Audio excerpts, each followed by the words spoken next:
Noi tutti nasciamo con un dono prezioso, la nostra unicità, la nostra personalità, quelle che io chiamo anche il nostro diamante. Man mano che viviamo nella vita, veniamo feriti emozionalmente, quindi tendiamo a nascondere il nostro diamante, la nostra unicità, eccetera, su delle barriere.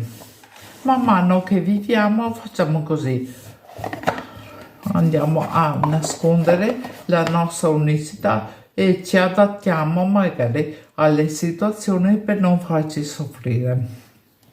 Possiamo andare avanti così per tutta la vita oppure ad un certo punto si riesce a capire che questa cosa ci può fare del male, quindi cominciamo a lavorare su noi stessi. Cerchiamo di capire il perché delle cose, cerchiamo di capire come mai sono successe queste cose, eccetera. E cominciamo a togliere le barriere varie.